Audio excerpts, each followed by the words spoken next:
Hello everybody, it's Anana, and I'm here today with something for you to chomp on.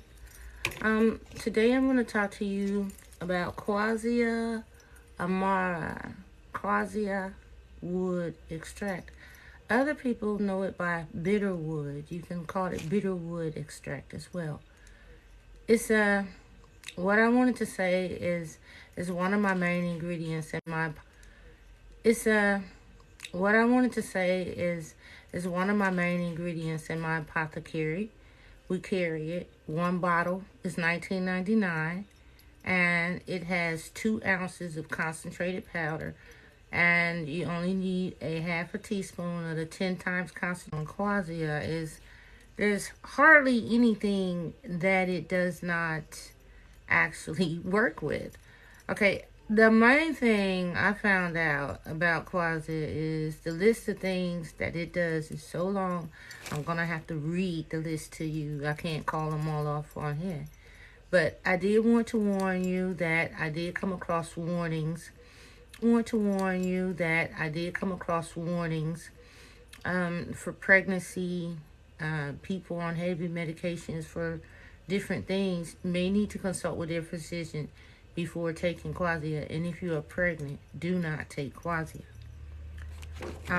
So I wrote up the list. It's called Quassia amara extract. I sell it on my site, but you can buy it anywhere you want to. But we do have 100% pure powder. So let me talk to you about the list of everything that Quassia does.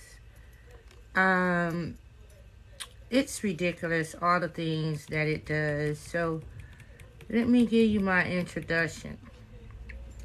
Okay, it starts off as Quassia amara extract has not been recognized for its special properties.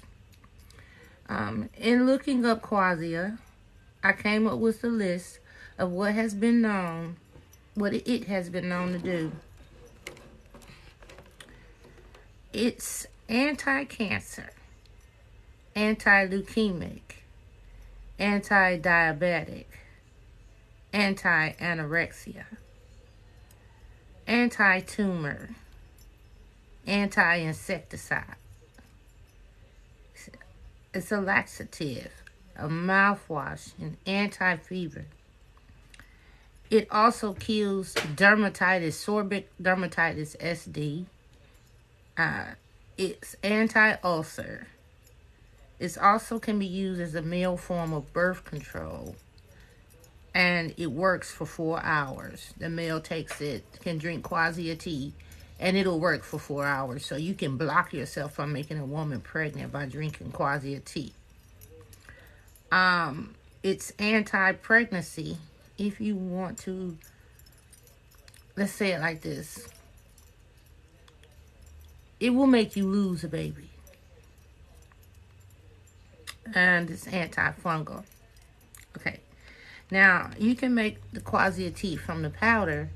And with the powder, it's just like 1 teaspoon is enough for and then you mix 8 teaspoons of water with it. And 1 teaspoon with 8 teaspoons of water. And you boil it for a half hour.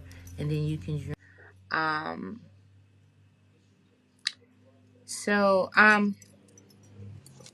I don't do lives with people because I have just something I studied that I want to talk about. I don't want to argue.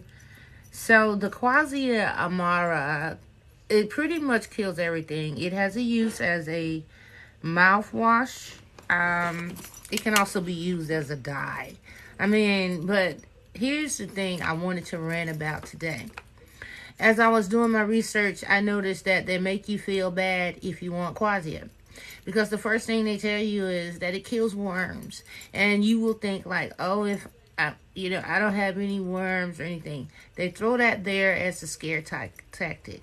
According to the National Institute of Health, look it up, NIH.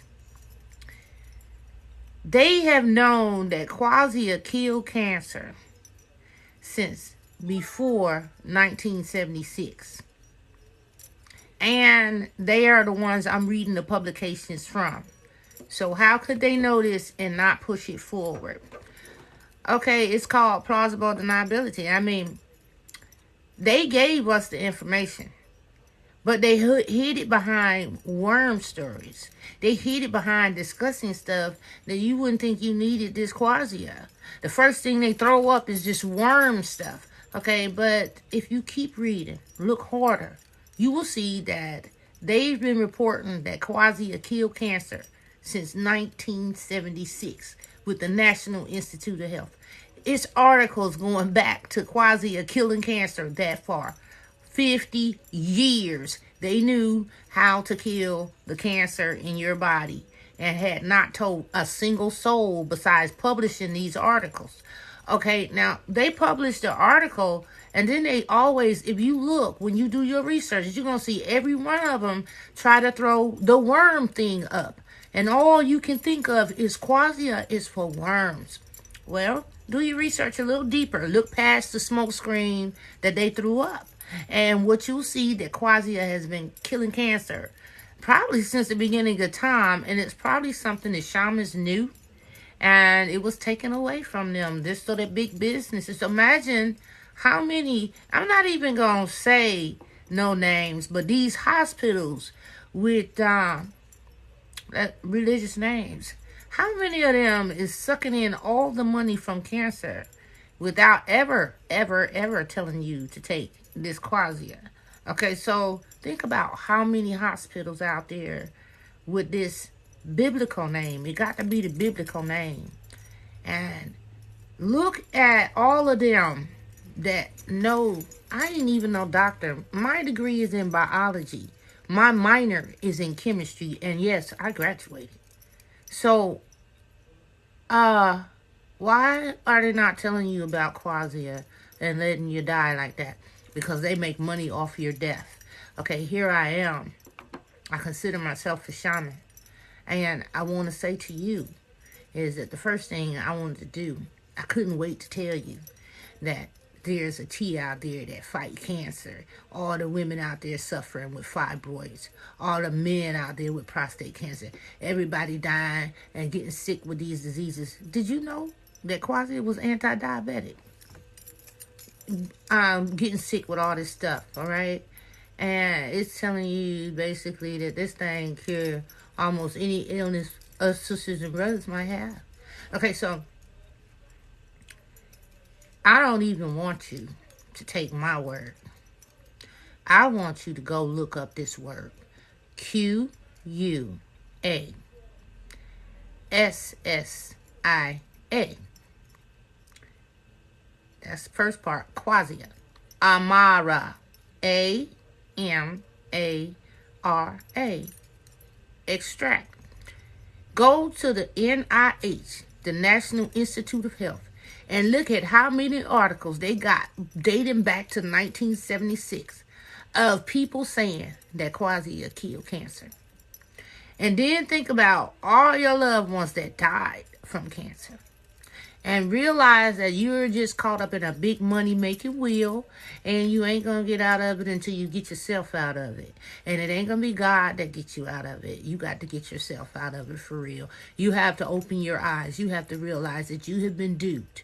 And the reason I said that is you look at the name of those churches, those hospitals that are robbing you. Those hospitals have biblical names. They have names that are of saints and stuff like that. You know what I mean? Okay, so now, I don't want to talk bad about religion. Not one specific religion. But I do want to tell you that if you really look at it, have all your loved ones that have died of cancer, why are you just now hearing about Quasia Amara from a crazy lady dressed up as a shaman on TikTok? Why? Why? Because guess what? The communication has just been open that a person can come out and tell you that, for one thing, you know, the internet and all that stuff. But another thing is, it took me a long time. I was given this information. I wouldn't have never known it. I'm a biologist and I wouldn't have never known this about quasia. They have it so far tucked below the radar until you're going to have to dig. And when you get to digging, you're going to be like, after you throw out that worm stuff, because they got that worm thing up there to run you away. But you go past that worm stuff, you're going to see it cure anorexia. It's cure them dark spots in your face. It cure all that. All you got to do is bathe in it and drink it sometime. So I'm going to just say to you, that was my lesson for today. And I'll talk to you next week on Monday at 9 o'clock about the black walnut hull extract. But here at Eating Zone, this is an online boutique. I have a sewing shop, but this is an online boutique. Okay, so we have Quassia Amara extract. We have black walnut extract. And we have African wild ginger. And those are 3 ingredients that I'm going to be teaching you about.